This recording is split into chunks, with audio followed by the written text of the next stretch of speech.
Yo, part 2. We're here. It's so nice to see you guys again. If you came back. I know this is very incoherent. We probably need to be a little more creative than a very basic Minecraft Let's Play in this YouTube economy, but hey, whatever. I'm gonna get this iron. Wait, I think this is where were we? Where were we, my love?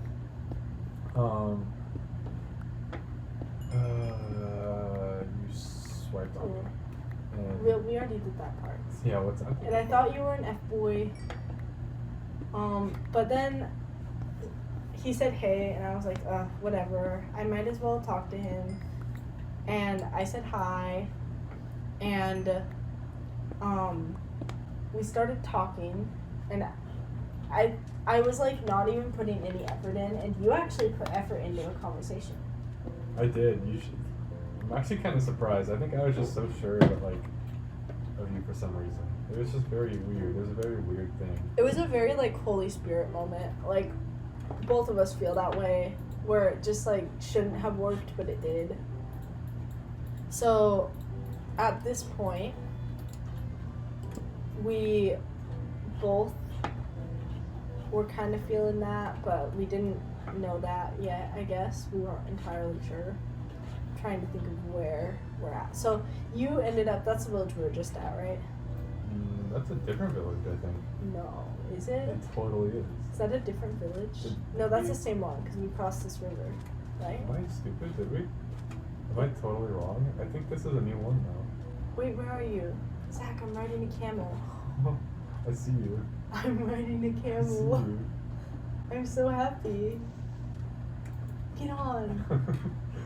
And you asked me, so I'm like a little embarrassed at what my like bio was, because I was just new into theology and I was kind of LARPing.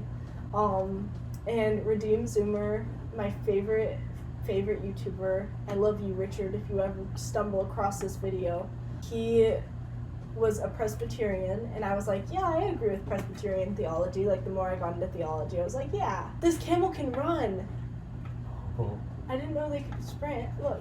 I thought they were too fat to run. Oh, look, it's running. This way. This is the right direction, yes, I think. Can I jump? What was that? That was crazy. Okay, so I had something about Presbyterianism in my bio.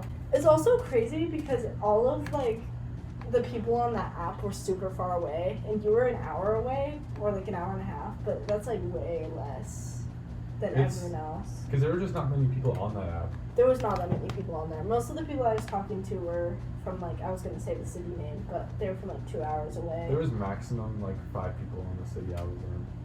Like, but there was one, and he was a 26-year-old who lived with his parents. Wow. Yeah. And he was more intrigued by the fact that I was a conservative than by the fact that I was a Christian. It's like, I don't even want to like talk about politics anymore. So anyways, he got me interested because he said, so what is it that Presbyterians believe? And I was like, this is a great time for me to info dump my whole life to you. So I info dumped everything. And then I think shortly after I said like, so like, can you tell me about your testimony? Like how you came to Christ? And he wrote out his whole testimony, like several paragraphs. It was beautiful. And as soon as I read his testimony, I was like, yep, that's it. Like, I knew. Which is so funny, because I never thought that I would meet someone and it would be like that easy. Can you sleep? Yeah, is it dark enough here? I think so. In a second it will be. And I info dumped that, and then you info dumped your testimony, and I was like, yep. And a bunch of people had asked me for like my number. I love when he gets up. On that app, so I was like, you know what, I'm gonna ask for his number. So I asked, and I was like, here's my number. I didn't even ask for your number. I just said, here's my number. Text me if you want to talk. And then I remember the next day we chatted. I was like, I'm not really active on here. You were like, me neither. Oh, sorry, I'm drowning. I wasn't paying attention. And the next day, are we going back that way? No, it's a different way. Oh, I don't even know where I am. The next day we talked, and I was like, so what are your goals for dating right now? Do you have any goals for dating? And both of us were like, we're not really looking for anyone right now. We're just trying to meet people. And then I was like even more sure that you were who I was supposed to be talking to. And we talked for like a month, and he avoided meeting me for like a month. And then I was like, I need to meet you now.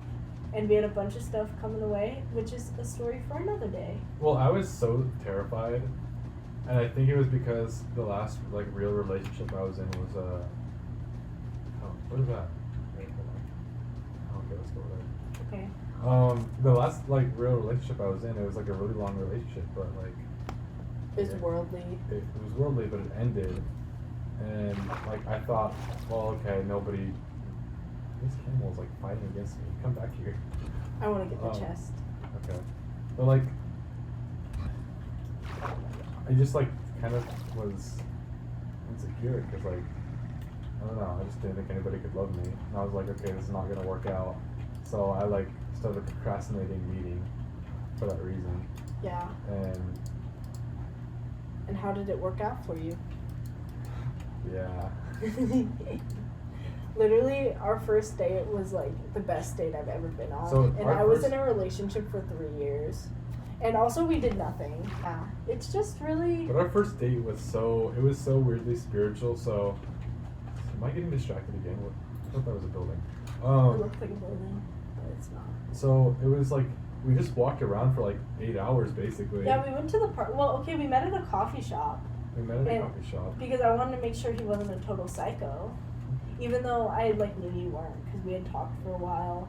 Yeah. And you knew God like so well. Like you clearly had the Holy Spirit, and I trusted you a lot because of that.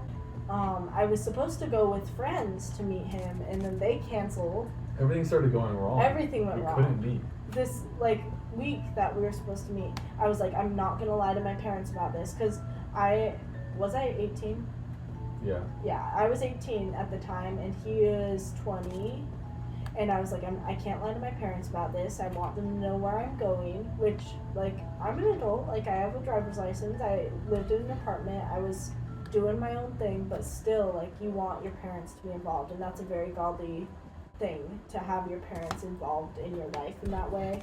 And I think that a lot of modern Christians forget that submission to your parents is something that's called as long as it doesn't get in the way of... As long as it doesn't get away of, like, your relationship with God. Like, if your parents are telling you, like, you can't go to church, or, like, you can't be a Christian. Like, obviously, Zachariah has a different experience because he grew up Muslim, and his dad wasn't Muslim, so that is a little bit of a different experience. My parents were mostly just concerned about my safety, and it's good to listen to your parents sometimes. So I was gonna go with a friend, that friend canceled on me. I was gonna go with a different friend, that friend canceled on me. And then I finally asked this one friend who I wasn't super close to, but I knew she would be like reliable, and she was a really great Christian. She helped me get over a lot of my anxieties that I was having about meeting Zachariah, because I was very anxious about it too. And I don't know exactly why, I just felt a lot of anxiety before. And she and her boyfriend were gonna come with me, and they canceled, I think, the morning of. So that, I was so upset. I went to church. It was on a Sunday, because that was the only day that Zach said that he was able to meet, was Sunday, because you were working 6 days a week and working on your ministry. Yeah. Working on the ministry, working on the YouTube.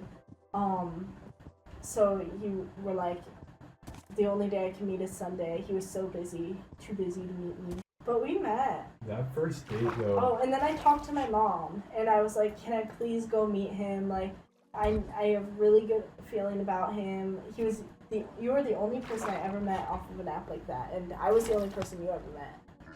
Yeah. So it was a very special experience, and we met, and it was kind of awkward, and it felt really weird at first, because it's like, I know everything about you, we've been talking for so long. It's so weird, that was the hard part. I was like, because in my last relationship too, I did the same thing where, because it was COVID, and I spent the year, like pretty much right after I met her, I went to Florida, and so we were doing long distance. And then after I got back, like a year later, I was like, well, like, this is terrifying. I don't want to meet, like, I don't want to, like, spend time with this person. I mean, you met her before. I met her already. A few, like, because you went to high school together. Yeah, several times. And we talked several times, but, like a handful of times. We shared classes together. But, like, actually going and, like, spending time with somebody that you know so much about online, but you don't, like, you haven't, like, met or, like, talked too much in person, you don't have that same experience in person. It's terrifying. It really is terrifying. But it was, like, so special when we met. Oh no, don't drown him. No, he's just glitched. Okay. Well, I hope he doesn't glitch and drown. You're good. He's right here. Oh, okay, good. Go this way. Go this way, Jordan. I'm pushing him. You can't see it, but I'm pushing him. Why is it so laggy? Because we've been playing for a while. But it was like the perfect day too. It was just so spiritual. It was beautiful. It was sunny, and then it started raining, and then I was gonna say that. And there was a rainbow, and there was like the most beautiful sunset ever. Yeah, and I remember I told him, I was like, I want to leave by like 7 or something, or I want to be home by 7, so I wanted to leave at like 6. And then I didn't leave there till like 9. Yeah, 9:30 I think it was. Was that the first date or the second date? I think that was the The first second date date was like 10 o'clock. Yeah. But yeah, the point is, let's just wrap this up. The point is, the first date was like very spiritual, very beautiful. We watched ducks eat. We like literally didn't do anything the whole date. We just walked. And I was like, look how pretty the flowers are. Look how pretty the sky is. And he was like, yeah. And then I was like, I love God so much. And you were like, I love God so much. And then, yeah. And I kind of knew from that first date. I was a little unsure because I was like, he's not talking. But I knew, like, from the first text, I was like, wait, I'm gonna marry this person. Which is, like, crazy. Yeah, I think we both knew right away. Yeah. It's very special, and it's very special to have God included in a relationship. Because it's worth holding out for, and it's worth, I don't mean to sound like self-improvement-y, but it's worth holding out, and it's worth delaying gratification for that future person, and then also just doing everything you can right now for that future person. Oh, absolutely. And like making yourself to be the person for your future wife or future husband, whoever it is. Well, because both of us had also developed like our prayer lives, developed our scripture reading lives, been on self-improvement to an extent. Girl self-improvement is a little different than boy self-improvement, but I was super into exercise. Like, I would exercise a lot, and I had lost a lot of weight and like was eating healthier for a while, and we're both like had trained ourselves already to improve ourselves and focus on ourselves, and we had trained ourselves to know what it's like to work towards a goal. And when you have two people in a relationship that both are working towards goals, it's so much healthier of a relationship than if you don't have that. Just, it's so important though to have that, like, just that foundation of like a life of self-improvement, but also like a life of God. A life of God. I was just gonna say that, like, it's synonymous with just having a life of God, a life following God's ways, and just living that out together. And like, but like for like coming together with already that like life that you've been living of God, and it's just so beautiful to do that with another person. Well, because I like to always say, like, the only reason to get married is if you think you're going to serve God better together than you will by yourself. You want to be in a relationship that's pushing you towards God, where you're constantly building each other up spiritually, mentally, and physically, and just being able to support one another, because it makes such a huge difference. And especially when you think about it, like your spouse you're going to spend the rest of your life with, and you want this person to help you day to day. You want this person to build you up day to day spiritually, and build you up just emotionally, physically, in any way they can. And we've been through a lot of challenges with that, and trying to figure out how we can support one another, because I think especially Zach is a very independent person, and you had been on your own for a very long time. I'm very used to being by myself. Yeah, and you had to like learn how to be with another person again, and just how to mix that into your own life, because it changes you spiritually and mentally. Should I be walking since we're talking? Yeah, this is great dialogue. Let's just walk somewhere so we have something in the background. Yeah, something. It's beautiful. It's beautiful. Here, I'll walk slowly.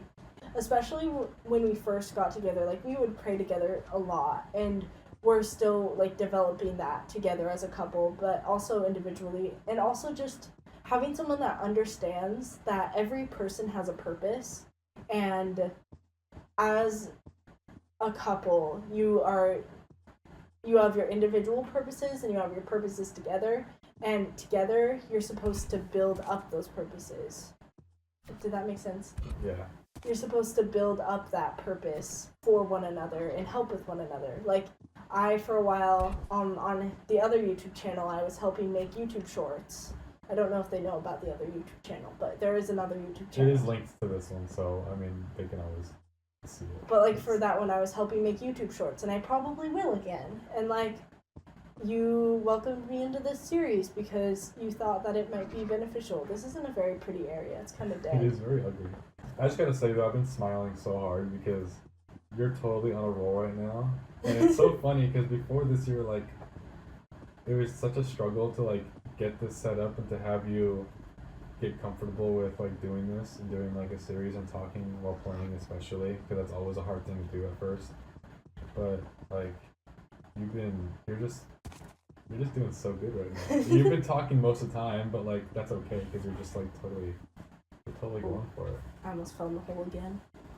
That's something I'm very passionate about, is making sure that you're equally yoked with your spouse, because especially maybe at some point on here we can talk about our previous relationships, and I can talk about my partner who I was with before this for 3 years actually, which is a while. Right. And he was not a Christian at all, and I was trying to convert him. And when you're trying to convert someone else, you're not growing in your faith. Like, if you are spending your time trying to convert, like, you should be trying to help other people, like, find God, and you should be telling other people about God, but you should not be, like, focusing so much energy on trying to convert one person, because also we aren't called to convert people, we're called to plant seeds. And I think that's a really important thing to remember, is we're called to plant seeds. When you're spending so much time and energy trying to convert one person, you're not growing in your own faith. And for me, I actually got very into apologetics because of that, but my faith was pretty dead, and I didn't know God. I stopped praying, I wasn't going to church, and those are the places that you encounter God. And if you're not going to church right now, I highly encourage you go to a church. Because the thing with going to church is you're putting yourself in that, like, I mean, you just said this, but, like, putting yourself in that environment where you're going to encounter God, and it's a lot better than just staying home in a place where, honestly, there's probably not a lot of God going on. Churches, in, like, theological terms, we'd call it, like, an ordinary means of grace, and that just means, like, God works through the church to help us with our salvation and to lead us to salvation. And if you aren't working through the church, if you aren't reading your scripture, if you aren't praying, like, you're not going to be encountering God regularly. And that's something that you need to be doing to grow your faith actively and make sure that your faith doesn't die, because when we're not growing our faith, it's just rotting away. And I think that's a really good spot to end on. So, is there anything else that you want? I'm just going to put them in a little box so you get lost. Me too, I'm also in the little box. Is there anything else you wanted to share about how we met and all that went down with that? I feel like there's so much more, because there was, like, so many weird coincidences and so much confirmation is the word that Zachariah used. He would always say, like, there's so much confirmation in this, because we would just keep talking, and the more we talked, the, like, better it felt that we were, in a way, made for each other. I had a lot of concerns before I, like, started dating, and one of the reasons I thought that I would never date again was because I didn't want to go through the phase of, like, feeling like I didn't know someone, if that makes any sense. I didn't want to feel like I was strangers and then having to be friends and then having to go through everything, which I know is, like, a weird thing to say, but I had been in a 3-year-long relationship, and I felt like, wow, I just wasted 3 years with this person who I was friends with for 3 years before, so he was, like, my best friend before. I wasn't really willing at that time to take that time for a relationship, so I was just wanting to wait and either not get married at all or wait for a while until I felt like I was ready for that again, because I was distraught after I ended this relationship. It was a big deal for me, and it was something that I really feel like I sacrificed for the sake of my faith, as I was kind of becoming more warm towards faith and warm towards God and getting to know God better.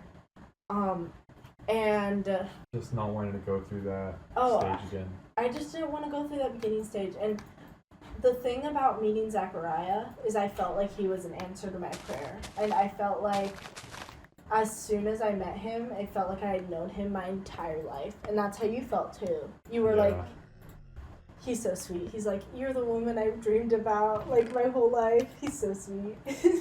It just really all felt very from God. It felt very designed. It felt very particular.